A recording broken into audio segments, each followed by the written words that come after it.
Hello বন্ধুরা, আশা করি সকালে ভালো আছেন। আজকে ফুলকপির একটা ইউনিক রেসিপি নিয়ে এসে হাজির হয়েছি। গ্যারেন্টি দিয়ে বলছি, আপনারা এরম ধরনের রেসিপি কোনো দিনই খাননি। গ্রেট করা ফুলকপির ভেতর দিয়ে দিন কাঁচা ডিম, আর তাতেই বানিয়ে ফেলুন অসাধারণ টেস্টি একটা রেসিপি। ভাত, রুটি, লুচি, পরোটা সবের সাথেই দারুণ জমে যাবে। চলুন তাহলে রান্নাটা শুরু করে দিই। আমি এক বাটি জল কড়াইতে বসিয়ে দিয়েছি। জলটা যখন বেশ গরম হয়ে গেছে তখন ওর ভেতরে দিয়ে দিলাম হাফ টেবিল চামচ মতো লবণ। লবণটা জলের সাথে ভালো করে মিশিয়ে নিলাম। আর এর ভেতর দিয়ে দিচ্ছি 4 থেকে 5 টুকরো ফুলকপি। এটা একটা ফুলকপির অর্ধেকটা নিয়েছি। অর্ধেকটা দিলেই কিন্তু আজকের রেসিপিটা আমার তৈরি হয়ে যাবে, পুরো ফুলকপিটা লাগবে না। এবার মিনিট দুয়েক ফুলকপিটাকে একটু ভাপিয়ে নেব। খুব বেশি সেদ্ধ করার দরকার নেই। 2 মিনিট বাদেই জলটা যখন বেশ ফুটে উঠেছে তখন ফুলকপিগুলোকে একটা স্ট্রেনারের সাহায্যে গরম জল থেকে তুলে আমি ঠান্ডা করতে দিয়ে দিচ্ছি। ফুলকপিটা ভাপিয়ে রান্না করবেন, ভেতরে অনেক পোকামাকড় থাকে, সেগুলোও নষ্ট হয়ে যাবে আর রান্নাটাও আমার তাড়াতাড়ি হয়ে যাবে। সেই জন্যই ফুলকপিটা ভাপিয়ে নিলাম। ফুলকপিটা ঠান্ডা হয়ে গেছে। এবার একটা গ্রেটারের সাহায্যে এই ভাপানো ফুলকপিগুলোকে আমি গ্রেট করে নিচ্ছি। বন্ধুরা, রেসিপিটা অসম্ভব টেস্টি, আর অনেকের কাছেই কিন্তু এই রেসিপিটা একেবারেই অজানা। এতটা টেস্ট না, একবার বানিয়ে খেলে বারে বারে বানিয়ে খেতে ইচ্ছে করবে। দেখুন, গ্রেট করা হয়ে গেছে ফুলকপিটা। এবারে আমি এর ভেতরে দিয়ে দেব ডিম। আমি আজকে 4টে ডিম দিয়ে করছি।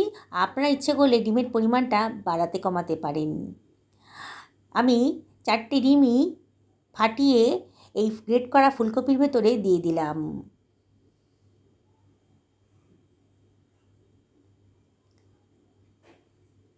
দেখুন, 4টে ডিমই দেওয়া হয়ে গেল। এবার আমি এর ভেতরে দিয়ে দিচ্ছি হাফ টেবিল চামচ মতো লবণ, আর দিয়ে দিচ্ছি কতগুলো কাঁচা লঙ্কার কুচি, একটুখানি ধনেপাতা কুচিও দিয়ে দিলাম। দারুণ সুন্দর একটা টেস্ট আসবে। 1/4 টেবিল চামচ মতো লঙ্কার গুঁড়োও দিয়ে দিলাম। দিয়ে এবার একটা কাঁটা চামচের সাহায্যে সব কিছু খুব ভালো করে মিশিয়ে নেব। ডিমগুলোকে ভালো করে ফেটিয়ে নিয়ে গ্রেট করা ফুলকপির মধ্যে ভালো করে মিশিয়ে নিচ্ছি।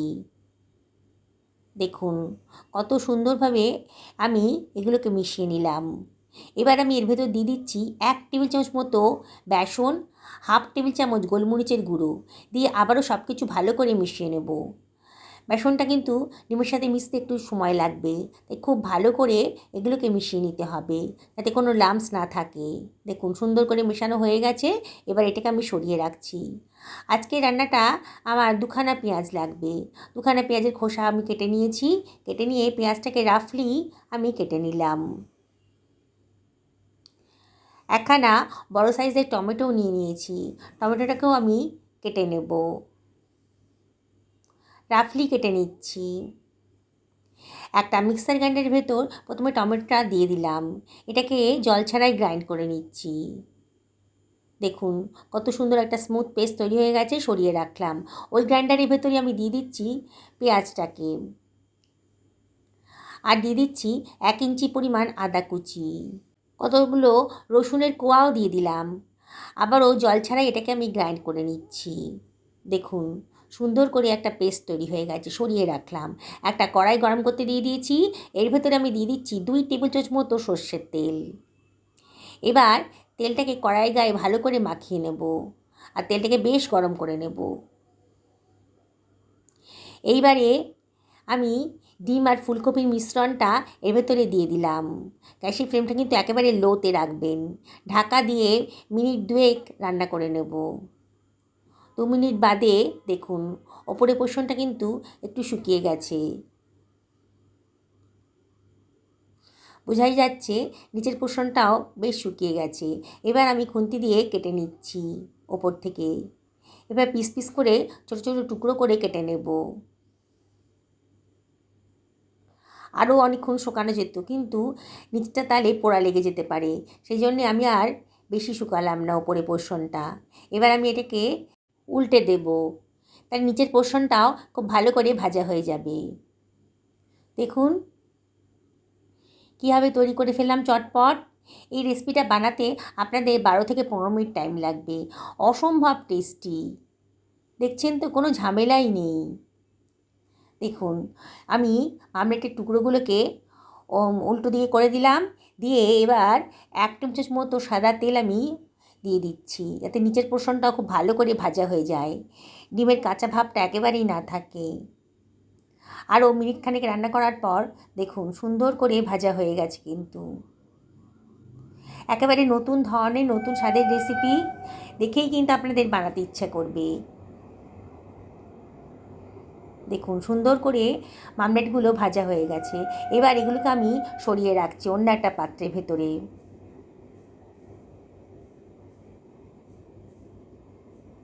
সবগুলো সরানো হয়ে গেছে। এবার কড়াইতে একেবারেই তেল নেই, তাই আমি এর ভেতরে দিয়ে দিচ্ছি 2 টেবিল চামচ মতো সর্ষের তেল। তেলটা যখন গরম হয়ে গেছে তখন গোটা গরম মশলা দিয়ে দিলাম, দারচিনি, লবঙ্গ আর ছোটো এলাচের মাথাটা ফাটিয়ে দিয়ে দিলাম। 1/4 টেবিল চামচ মতো গোটা জিরেও দিয়ে দিলাম। দিয়ে লো ফ্লেমে এবার একটু নাড়াচাড়া করে নিচ্ছি। সুন্দর একটা গন্ধ বেরোতে শুরু করে দিয়েছে। এবার আমি দিয়ে দিচ্ছি বেটে রাখা পেঁয়াজ, রসুন, আদার পেস্টটা। গ্রাইন্ডারটা ধুয়ে অল্প জলও আমি দিয়ে দিলাম। দিয়ে সব কিছু খুব ভালো করে মিশিয়ে নিচ্ছি। গ্যাসের ফ্লেমটা মিডিয়াম টু হাইতে রেখেছি। আর দিয়ে দিলাম 1/2 টেবিল চামচ মতো লবণ। আমি 1 মিনিট কষানোর পরে আমি দিয়ে দিচ্ছি টমেটোর পেস্টটা। একসাথেই দিয়ে দিলাম, সব কিছু একবারেই কষিয়ে নেব, যাতে কাঁচা ভাবটা একেবারেই না থাকে। মিনিট 2 এইভাবে নাড়াচাড়া করে নিচ্ছি। এবারে আমি এর ভেতরে দিয়ে দিচ্ছি 1/2 টেবিল চামচ হলুদের গুঁড়ো, 1 টেবিল চামচ মতো ধনের গুঁড়ো, 1/2 টেবিল চামচ জিরের গুঁড়ো, আর 1/2 টেবিল চামচ লঙ্কার গুঁড়ো দিলাম। 1/2 টেবিল চামচ মতো কাশ্মীরি লঙ্কার গুঁড়োও দিয়ে দিলাম, জাস্ট কালারের জন্যে। এবার সব কিছু আবারও ভালো করে মিশিয়ে নেব। অনবরত নাড়তে হবে যাতে পোড়া না লেগে যায়। মশলাটা নেড়ে নেড়ে ভালো করে কষিয়ে নেব। মশলা যত ভালো করে কষাবেন ততই কিন্তু রান্নার টেস্টটা ভালো আসবে। দেখুন সুন্দর করে মশলাটা কষিয়ে নিচ্ছি আমি। মশলার গা থেকে কিন্তু তেল বেরোতে শুরু করে দিয়েছে। মশলাটা খুব ভালো করেই কষানো হয়ে গেছে। এবার 1 বাটি পরিমাণ গরম জল দিয়ে দিলাম। গরম জল দেওয়ার চেষ্টা করবেন, তাতে রান্নার কালারটাও ঠিক থাকবে আর কুকিং প্রসেসটাও ঠিক থাকবে। সব কিছু আবারও খুব ভালো করে মিশিয়ে নিচ্ছি। ঝোলটাকে একটু ফুটতে দেব। দেখুন বন্ধুরা, ঝোলটা ফুটতে শুরু করে দিয়েছে। এবার একখানা কাঁচা একখানা পাকা লঙ্কা দিয়ে দিলাম।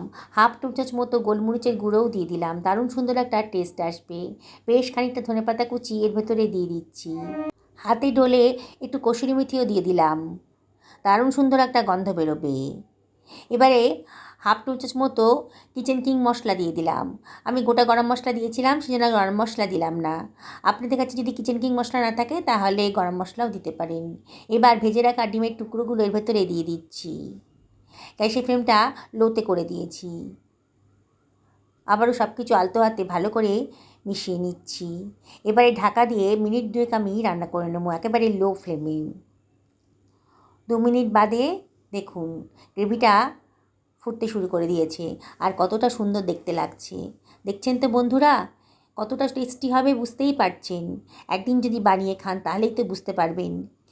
যেসব বন্ধুরা রেসিপিটা দেখছেন অথচ এখনও আমাকে সাবস্ক্রাইব করেননি, তাদেরকে আমি রিকোয়েস্ট করবো আমার চ্যানেলটা সাবস্ক্রাইব করার জন্যে। পাশে থাকা বেল আইকনটা অবশ্যই ক্লিক করে দেবেন, তাহলে আমার রান্নার নোটিফিকেশানটা আপনারা চটজলদি পেয়ে যাবেন। আর যারা ফেসবুক থেকে দেখছেন তাদেরকে আমি রিকোয়েস্ট করব আমার পেজটা ফলো করার জন্যে। আমি একটা সার্ভিং প্লেটে এটাকে সার্ভ করে দিচ্ছি। দেখুন বন্ধুরা কতটা লোভনীয় হয়েছে। কত অল্প সময়ের ভেতর নতুন স্বাদের একটা রেসিপি কিন্তু আজকে তৈরি হয়ে গেল। যাকে খাওয়াবেন বন্ধুরা, সত্যি বলছি, যে খাবে সেই কিন্তু আপনাকে জিজ্ঞেস করবে কীভাবে বানিয়েছেন, এত টেস্টি হয়েছে। হোটেল রেস্টুরেন্টেও কিন্তু এরকম টেস্টি রেসিপি আপনি পাবেন না। আর একেবারে নতুন স্বাদের রেসিপি।